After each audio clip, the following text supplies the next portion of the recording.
out of Sydney, Australia, Robert the Reaper Whittaker!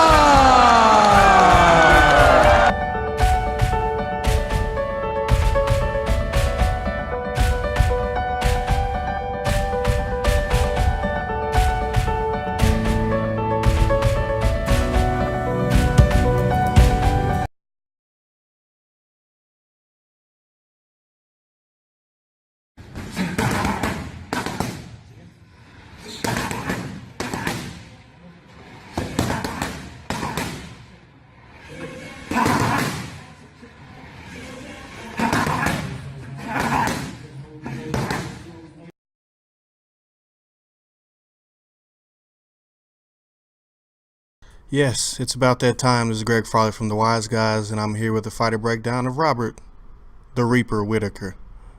Jumping straight into it, the man has lightning bolts in his hands, in both hands. He obviously has above average Brazilian Jiu-Jitsu, but in touching on the strength that I wanted to majorly touch on is his combination of Western and Eastern philosophy of striking. He has precision and distance control and a high understanding of karate, but he also has an understanding of boxing range, of mid-range, and also close range, tight positioning. And this is where everything comes together for him, and it's why he's kind of regarded as one of the best fighters in the world and close to starting to head for that #1 spot at the pound for pound.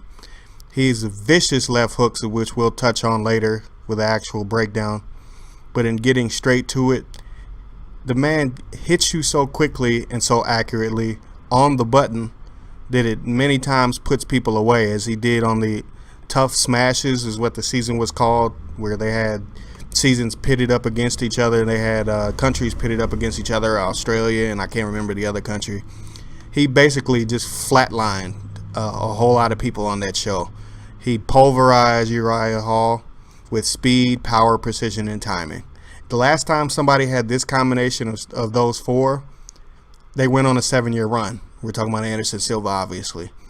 But again, that boxing range, he has a very high understanding of all of that. Plus, he has a takedown ability that he doesn't use all that often, but when he needs it, he can use it.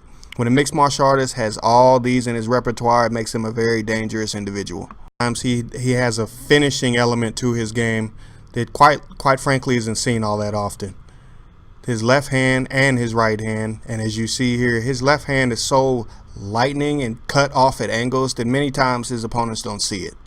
And if you can't see it, then you're gonna get hurt. And if you're hurt with something you never saw, it's really gonna put you away, and it's gonna put you away rather harshly. He presents a problem at every range, in tight, in the mid-range, long range. Like I said before, the karate style mixed with his boxing style is why he's so dangerous. He's a Hapkido black belt and I think a Shotokan black belt, and correct me if I'm wrong. But here, the kicking chamber is what makes his technique so crucial. The kicking chamber, as you see him kick and he pulls his leg back, and as he pulls his leg back, it goes back to chamber. This is a karate element to his game. It's karate based. Many times with Muay Thai, you're kicking and swinging through with your leg, whereas karate, you're kicking and snapping back. Same with Taekwondo. It's the same school of thought, that Eastern philosophy, the Far East. But again, this is from the other angle.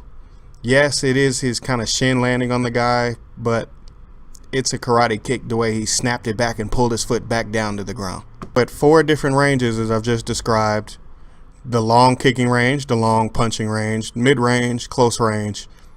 He's outclassing pretty much everybody. And in the middleweight division, I'm not going to say it's the weakest division, but a lot of people are leaving. Bisping just retired, so on and so forth. Luke Rockhold, he just left.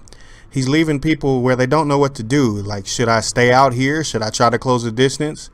Well, against this gentleman, forgive me, I don't know his name. But against this gentleman, he tried to close the distance, grab him, reach out, do everything that he could, and it got him embarrassed in reaching. And when you're reaching against a master level striker, you're going to get hit, and hit a lot. There's a few small weaknesses in Robert's game, which you can kind of see in these clips, where if you begin dropping your hands like he is and not getting away with it to certain people, it's going to catch you against the better fighters. But I haven't seen him get caught yet. I move back out in case the shot hits the gloves and he retaliates and anything else. What you just saw there was the effortless breakdown of his technique and how he applies it. I couldn't show you everything that he did in that clip because it's not under my copyright. But clearly, he does that a lot, where he steps back quickly like that. And when he masters those four, when you put all of them together and you're that smooth with it, it's going to be a long time before he gets beat. If he can get past, you know, the Yoels of the world, which is actually, when I'm taping this, ahead of the UFC pay-per-view over the weekend. He's an above-average grappler. He does very well at finishing people off on the ground, but I think he only has 7 or 8 career takedowns. He doesn't use them. He doesn't need to, but he doesn't use them. He uses them to stuff people's takedowns. So as I let this run, I wanted to give you a stat, and this is courtesy of Dan Hardy. He's one of the best guys and analysts doing it, and one of my former favorite fighters. Now he's a master analyst. Yoel Romero's takedown offense, after the first fight dropped 10%, 9 to 10%. It was right at like 9.52 or something like that. When Yoel is going after people, he generally gets what he wants. But against Robert, he did not get anything, and that's why in the first and second round, Yoel managed to take him down, and then in 3, 4, and 5, he dropped Yoel Romero's takedown offense 9%. He dropped an average 9 or 10%. And when an average gets affected that much off of one fight, that tells you how high of a level that Robert Whittaker is on. If you measure that versus someone that's Olympic silver medalist and almost an Olympic bronze medalist, you know, he went to the 2000 and the 2004 games. Yoel Romero is no joke in the grappling game. Granted, he's got a muscular frame that he can tire out rather quickly, which that probably happened. As you see that technique that we just talked about with the left hook, when he applies that, he's a dangerous individual that might not lose for a very long time and can be the pound for pound best fighter in the world. Obviously, he'd probably like to avenge the loss that he had versus Steven, but you know, who knows if that'll ever happen. You know, Steven is kind of getting long in the tooth as well. Strength segment. Go back and watch if you can. Find on YouTube. Watch him when he's fighting Yoel Romero, and try to watch the full fight if you can find it. As you see him putting away Jacare right there. He's simply, his takedown defense is spectacular because people don't ever hold him there. I can't remember a fight like that. The only time I remember him losing is what we're about to touch on now, is his loss to Steven. He got punished for it. Granted, he was a little green. So let's take a look in on that as we see his weakness.